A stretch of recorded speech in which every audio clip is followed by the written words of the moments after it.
하나님 말씀은 열왕기상 6장입니다.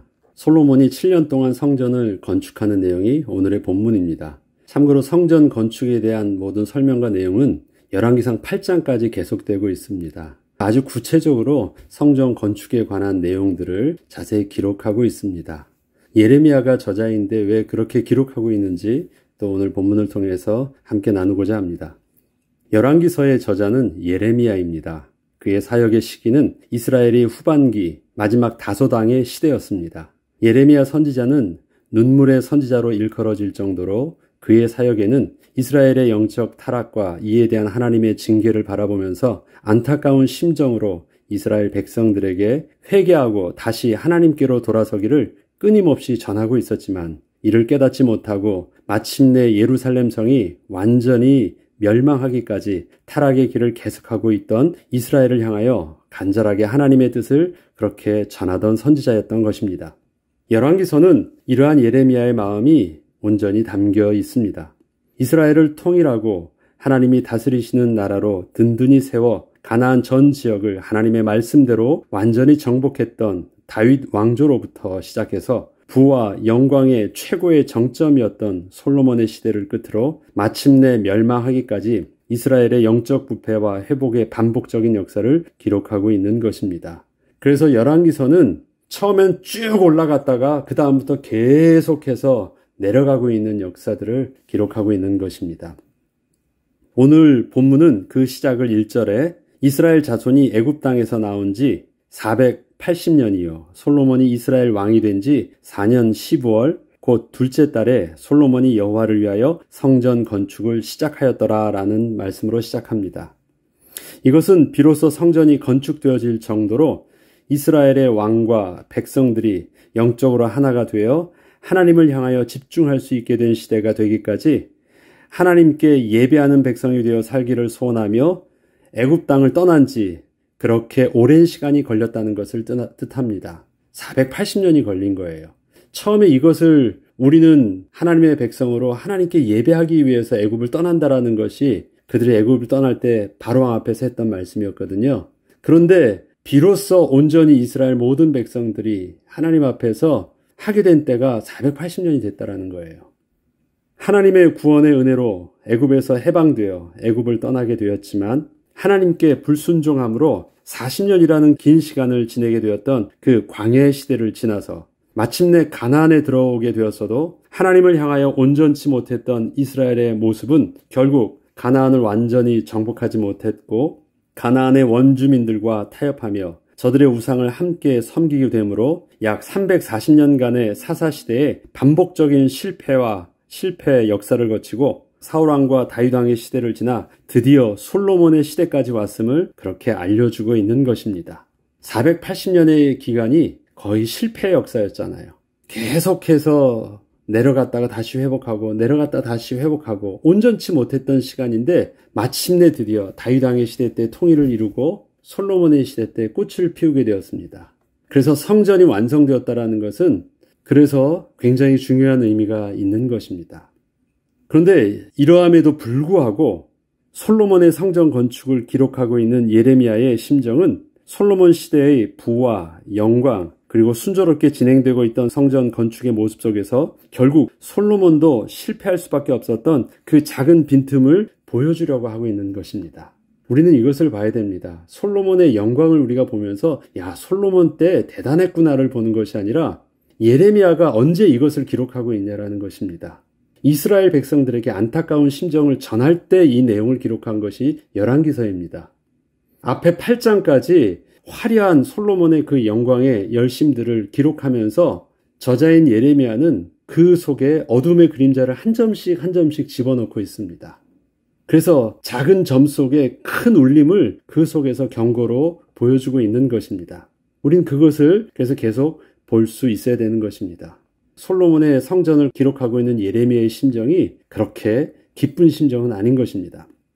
앞서 지난 시간에 말씀드렸듯이 열왕기상 3장 1절에 성전 건축이 진행되고 있던 그때에 솔로몬은 애굽 왕과 혼인 관계를 맺어 애굽 왕비와 함께 그가 들고 온 우상을 하나님의 언약궤가 있었던 다윗 왕궁에 드린 일이 있었습니다. 왕비가 들어온다라는 것은 사람만 들어오는 것이 아니라 솔로몬을 통해서 결혼했던 모든 왕비들은 그들이 들어올 때마다 함께 자기네 고향의 그 우상들을 함께 전부 다 들고 옵니다. 그래서 이스라엘의 우상 숭배가 만연할 수밖에 없었던 것은 바로 솔로몬이 그렇게 다 들어온 것과 다르지 않는 일들이 일어났던 것입니다. 이 일들을 영적으로 보아야 됩니다. 그리고 그 일과 더불어 오늘의 본문 6장 12절에는 짧고 부드러운 표현이지만 성전 건축을 진행하고 있던 솔로몬을 향하신 하나님의 격려와 더불어 엄중한 경고의 메시지가 담겨 있음을 기록하면서 이스라엘의 영적 시선을 단순히 하나님을 향한 열심이 아닌 하나님과의 온전한 관계가 더욱 중요함을 전하고 있던 것입니다. 오늘 본문 6장 11절로 13절의 모습을 보면 하나님이 막 두렵고 경고로 막 심한 말씀을 하지 않습니다. 격려합니다. 복 주실 것을 약속합니다. 그러나 그 속에 담겨져 있는 하나님의 엄중한 말씀들을 무게로 우리는 느낄 수 있어야 됩니다. 다시 한번 제가 읽어보겠습니다.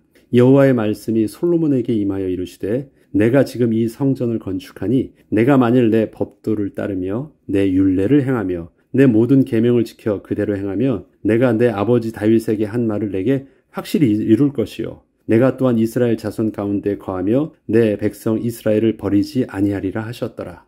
조건절입니다. 그렇게 하면 복이 될 것이고 약속한 대로 하나님은 뜻을 이룰 것입니다. 그러나 그렇지 않는다면 이 모든 것들에 정반대되는 일들이 일어날 것을 그 안에 담아 놓으신 것입니다.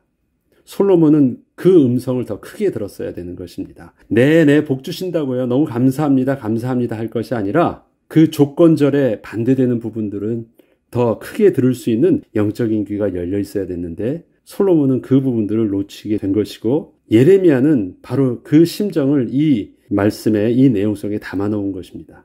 이처럼 하나님께서는 성전 건축을 진행하던 솔로몬에게 나타나사 그가 당신의 말씀대로 순종하면 그 왕위를 자손 대대로 계승시켜 주실 것과 영원토록 성전에 함께 하실 것을 약속하여 주시면서 성전을 건축하는 것 자체가 중요한 것이 아니라 성전의 주인이신 하나님께 순종하는 일이 우선되어야 함을 분명히 하여 주셨던 것입니다.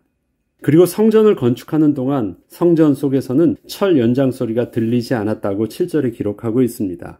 이 성전은 건축할 때 돌을 그 뜨는 곳에서 다듬고 가져다가 건축하였으므로 건축하는 동안에 성전 속에서는 방망이나 도끼나 모든 철 연장 소리가 들리지 아니하였으며 이 말은 무엇을 의미하냐면 건축 재료의 생산지에서 미리 다 가공을 해서 와야 했었기 때문에 성전 건축을 위한 정확한 모양과 치수를 가지고 있던 설계도가 없었으면 불가능한 일이었다는 것을 말하는 것입니다. 현지에서 모든 것을 재료를요, 원재료를 가져온 것이 아니에요. 그냥 갖다가 딱 끼우면 맞을 수 있도록 모든 것을 가공해서 가지고 왔어요. 가공한다면 어떻게 해야 되는 것입니까? 그 모양과 치수를 정확하게 알고 있어야 되는 것입니다. 그래서 그 딱 틀대로 하려면 이미 설계도가 있다라는 것입니다. 그냥 하나를 보면서 이렇게 고민하면서 부셔봐, 좀 다듬어봐 하면서 뭔가를 만들어간 것이 아닙니다. 성전을 그만큼 신중하고 소중하게 착착 계획한 대로 잘 진행하고 있었다라는 것. 그러려면 뭐가 있어야 되는 거예요? 그 손에는 설계도가 있어야 되고 그렇게 수십만의 사람들을 움직이려면 모든 것들이 솔로몬의 그 지혜 속에서 철저한 계획된 시스템을 솔로몬은 가지고 있어야 이게 가능한 일들을 그렇게 하고 있었던 것입니다. 그런데 이처럼 설계도는 이미 아버지 다윗 때 완성된 것이었고 솔로몬은 이에 따라 진행을 하고 있던 것이었기에 성전 건축에는 특별히 큰 어려움이 없었습니다. 막히는 일이 없었어요. 이미 모든 준비되어 있던 힘과 또 기술자와 사람과 그 다음에 재물과 그것을 할 수 있는 설계도와 모든 것이 완벽하게 준비되기 때문에 솔로몬은 그냥 그 일대로 앞에서 감독에 대해서 집중적으로 계속 푸시하면서 잘 조절만 하면 되었던 것입니다. 그리고 성전의 내부의 장식도 가장 좋은 목재와 재료들을 가져다가 그 식양대로 잘 만들어 완성할 수 있었습니다. 그 내용이 8장까지 아주 자세하게 기록되어 있습니다. 얼마나 화려하고 귀하게 잘 만들었는지 알 수 있는 것입니다. 이렇게 진행된 성전 건축은 그렇게 일사불란하게 진행되었음에도 불구하고 7년이나 걸렸습니다. 그리고 이때 동원되었던 이스라엘 백성의 수를 보면 열왕기상 5장 13절로 16절에 보면 18만 3,300명이 되었다라고 기록하고 있습니다. 그 숫자도. 제가 읽어보겠습니다. 이에 솔로몬 왕이 온 이스라엘 가운데서 역군을 불러 일으키니 그 역군의 수가 3만 명이라. 솔로몬이 그들을 한 달에 10,000명씩 번갈아 레바논으로 보내매 그들이 한 달간 레바논에 있었고, 이 일들은 거기서 나무를 자르고 뭐 할 일들이기 때문에 파송한 자가 10,000명씩 보냈어요. 10,000명이 가서 먹고 자고 뭐 하려고 그러면 이게 얼마나 대단한 일입니까? 그들은 레바논에 있었던 사람들이고요. 솔로몬에게 또 짐꾼이 7만 명이요. 산에서 돌을 뜨는 자가 8만 명이며 이 외에 사역을 감독하는 관리가 3,300명이라. 그들이 일하는 백성을 거느렸더라. 지금 모습들은 뭐예요? 전부 다 재료를 만드는 사람들입니다. 그들이 와서 재료를 가지고 만드는 사람들은 포함도 돼 있지 않아요. 그리고 이게 얼마나 국가적인 일들이, 큰 일들이 일어나고 있는 것입니까? 대단한 일이 일어나고 있습니다. 이와 같은 사람들을 통해서 7년간 거의 20만 명도 넘는 그 숫자가 또 연인원으로 동원된 숫자로 보면 그거는 막 100만이 넘는 거겠죠. 백성들이 동원되었다는 것은 성전 건축의 규모가 얼마나 대단했었는지를 알 수 있습니다.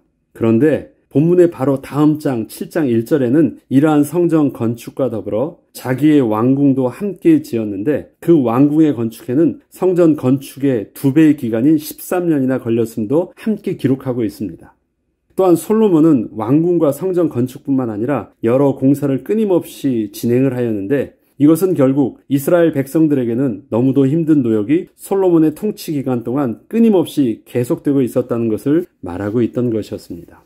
결국 나중에 그 아들 르호보암 시대 때 결정적으로 남과 북이 갈리게 된 이유가 뭐냐면 노역을 좀 줄여달라는 것이었어요.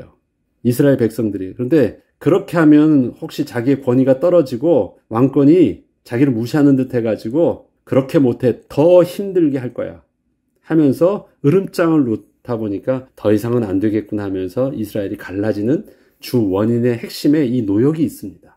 이처럼 성전의 중요성은 설명이 필요 없을 정도로 너무도 중요하고 귀한 일이었기에 이러한 성전이 솔로몬에 의해서 계획에 차질됨 없이 일사불란하게 진행되고 있던 것은 분명 귀한 일이었습니다. 그렇지만 그렇게 중요한 성전이 건축되고 있었다 할지라도 솔로몬과 이스라엘 백성이 성전의 본질인 그곳에서 하나님을 만나고 하나님의 말씀에 순종하는 비밀을 잊게 된다면 아무런 소용이 없다는 것을 반드시 놓치지 않고 있어야 했지만 솔로몬에게 다가왔던 어둠의 그림자는 바로 이러한 훌륭한 성전을 건축하면서 그래서 오게 되었던 것입니다. 솔로몬 시대에 솔로몬의 지혜를 들으러 원방의 수많은 나라들의 그 왕들과 신하들이 몰려들었었습니다. 그때의 저들은 먼저 솔로몬의 지혜의 말을 듣기 전에 우선 감탄한 것이 솔로몬이 지은 건축물들이었습니다. 열왕기상 10장 4절로 7절에 보면 스바 여왕이 왔을 때 그 여왕을 통해서 이런 말을 하는 것을 볼 수 있습니다. 스바의 여왕이 솔로몬의 모든 지혜와 그 건축한 왕궁과 그 상의 식물과 그의 신하들의 좌석과 그의 시종들의 시립한 것과 그들의 관복과 술, 관원들과 여호와의 성전에 올라가는 층계를 보고 크게 감동되어 왕께 말하되 내가 내 나라에서 당신의 행위와 당신의 지혜에 대하여 들은 소문이 사실이로다. 내가 그 말을 믿지 아니하였더니 이제 와서 친히 본즉 내게 말한 것은 절반도 못되니 당신의 지혜와 복이 내게 들은 소문보다 더하도다. 그 건축물을 보면서 상상할 수 없었던 그 감동과 그 영광들, 놀라움을 보았다라는 것입니다. 그리고 솔로몬의 지혜를 찬송하고 있는 것입니다. 이렇게 솔로몬이 지은 건축물들에는 하나님의 영광보다 솔로몬의 영광이 더 많이 담겨 있던 것이었습니다. 이러한 솔로몬의 자기 만족들은 시간이 지나면서 다른 분야로 점차 더 확장되기 시작했고 모든 학문의 전 영역에 걸쳐서 계속되므로 솔로몬의 일생이 계속 새로운 것을 추구하고 새로운 지식을 갈명하며 새로운 더 멋진 건물을 짓고 또 이러한 일들에 새로운 기쁨을 얻는데 집중하게 만들었던 것입니다. 그러니까 점점 더 그런 새로운 것들, 지식도 쌓여갔고 건물도 점점 더 쌓여갔고 많은 것들은 풍성하면서 쌓여갔어요. 솔로몬이 비록 악한 왕들과 같은 도덕적 타락을 하거나 백성들에게 폭정을 일삼은 왕은 아니었지만 그는 하나님을 향한 집중성을 잃게 되므로 그가 이루어 놓은 업적들이 헛되고 헛되다는 결론에 이르게 되었던 왕이 그래서 될 수밖에 없었던 것입니다. 그래서 솔로몬의 마지막은 뭐예요? 내가 이 모든 것을 많이 해봤자 결국 관리하는 사람만 많아지고 관리하는 사람의 수고만 늘어났지 그것이 무슨 의미가 있느냐라는 것입니다. 많이 해놔봤자 관리하는 사람만 많아진 거예요. 헛되다는 것입니다. 본질을 잃어버린 그 모습 속에서 솔로몬의 결론은 헛되다라는 표현이었습니다. 우리가 역사를 배운다는 것은 역사 속에서는 끊임없이 반복되고 있는 실패의 모습들을 다 담고 있기 때문에 그 역사적 실패를 교훈 삼아 우리의 시대는 그 실패의 반복을 멈추기 위함이 역사를 배우는 것입니다. 예레미야가 왜 열왕기서에 그 역사를 기록했습니까? 지금 우리 미래에 있는 당장에 지금 있는 그 이스라엘의 위기는 이미 이전에 우리에게 다 보여주었던 사실 아니냐. 그러니까 더 이상 우리가 불보듯 뻔한 그 당장 앞의 미래를 내려놓고 빨리 지금이라도 회개하라는 것입니다. 빨리 돌아서라는 것입니다. 눈물로 호소하고 있는데 그래도 설마 하나님이 세우신 이스라엘 이 성전이 멸망해? 하나님 당신이 멸망하도록 가만두셔? 그럴 일은 없을 거야. 그래서 아무리 힘들어도 예루살렘 성, 또 성전이 멸망할 것에 대해서 이스라엘 백성들은 상상하지 못했어요. 그런데 하나님은 그 성전을 당신의 손으로 확실히 부서뜨려 버리신 것입니다. 이 성전이 그렇게 멸망되어진 것입니다. 예레미야 시대에 예루살렘 성전이 무너졌거든요. 예루살렘 성전이 무너진 것을 바라보면서 지금 예레미야는 성전의 화려함을 기록하고 있어요. 그러니 지금 이렇게 화려할지라도 본질을 잃으면 무너질 것을 그 마음에 담고 지금 이렇게 기록하고 있는 것입니다. 비록 우리가 지금 하고 있는 일들이 하나님의 뜻에 맞는 일이라 해도 여전히 우리는 우리의 모습을 다시 되돌아보며 우리의 신앙의 본질을 잊지 않아야 하겠습니다. 틀리지 않으면 옳은 것이라는 생각을 경계해야 됩니다. 비록 겉으로 보기에는 틀리지 않은 것처럼 보여도 그 안에 들어있는 본질을 붙잡고 집중할 수 없다면 우리는 결국 껍데기만 붙잡고 진행을 하고 있다가 실패할 수밖에 없습니다. 우리가 실수하는 것은 그것입니다. 나는 오늘도 오른쪽 편에, 그러니까 오른편에 서 있고, 나는 오늘도 옳은 일을 하고 있고, 나는 오늘도 교회를 다니고 있고, 나는 오늘도 교회에서 신앙생활을 하고 예배를 드리고 있어. 그러면 나는 문제가 없다? 우리는 그렇게 우리 스스로의 모습을 통해서 틀리지 않은 일을 하고 있잖아요. 그렇지만 그것이 옳다라는 것을 보장해주지 않는다라는 것에 대해서 우리가 명확한 인식이 있어야 됩니다. 본질을 볼 수 있는 눈을 잃어버리면 우리는 그냥 우리가 하고 있는 일들 속에서 그냥 자기 만족과 그 다음에 또 경계함이 늦춰져 있는 그런 모습 속에서 우리는 실수할 수 있는 것입니다. 신앙생활은 오늘도 여전히 틀리지 않은 일을 하고 있으므로 만족해야 하는 것이 아니라 반드시 놓쳐서는 안 되는 삶의 우선순위와 생명을 여전히 붙잡고 집중하는 것이기 때문입니다. 오늘도 우리는 새벽에 일어났습니다. 그리고 또 하루의 일과를 따라서 어제와 동일한 반복적인 일과로 우리는 함께 모여서 하나님 말씀을 묵상하고 은혜를 사모하며 저는 말씀을 준비하고 전하고 있고 여러분들은 그 말씀을 또 들으면서 하루를 시작합니다. 하루, 이틀, 사흘, 나흘, 1년이 지나고 2년이 지나면서 이런 과정들이 계속되어질 때 우리에게 날마다 아침마다 새로운 하나님의 은혜를 누릴 수 있는 방법, 누릴 수 있는 영적 긴장감을 우리가 잊어버린다면 오늘 우리는 여전히 오늘 틀리지 않은 일을 하고 있지만 그렇다고 그것이 하나님 앞에서 온전히 옳은 일이라고 말할 수 없다는 것에 대해서 우리는 영적으로 긴장해야 되는 것입니다. 왜 그렇습니까? 오늘 솔로몬의 일들을 바라보면서 그것이 우리에게 교훈이 되어야 됩니다. 솔로몬은 틀리지 않은 일을 하고 있는 것이 아니라 마침내 하나님이 기뻐하신 일들을 하고 있었음에도 불구하고 그 일들은 그 속에 어둠의 그림자가 있었다라는 사실들을 우리는 명심해야 됩니다. 그러면 그것이 자기 만족의 시발점이 돼가지고 그것에 추락하는 것은 날개가 없이 계속해서 떨어지는 그 원인의 시간표가 될 수도 있기 때문에 그렇습니다. 저와 여러분에게 하나님이 이 땅에 사는 우리에게 실패하지 않고 주님 보좌 앞에 나아갈 때까지 그 은혜를 누리게 하기 위해서 하나님은 저와 여러분에게 성령으로 함께해 주신다고 약속해 주셨습니다. 오늘도 우리에게 성령의 인도하심을 받는 비밀, 성령 충만함의 비밀들이 우리의 함께하는 이 모임과 모습을 통하여 서로 돌아봐 사랑과 선행을 격려하는 영적인 경계의 모습을 통해서 멈추지 않고 계속되길 주 이름으로 축복합니다. 기도하겠습니다. 하나님 아버지 감사합니다. 솔로몬의 영광 속에는 혹시 모를 영적인 실패의 그 위험성도 있었음을 바라보게 하신 주님 참 감사를 드립니다.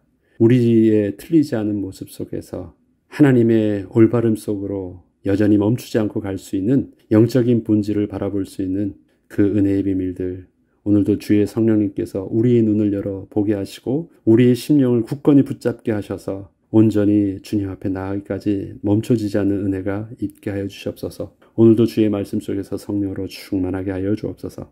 감사드리며 우리 주 예수 그리스도 이름으로 기도합니다. 아멘.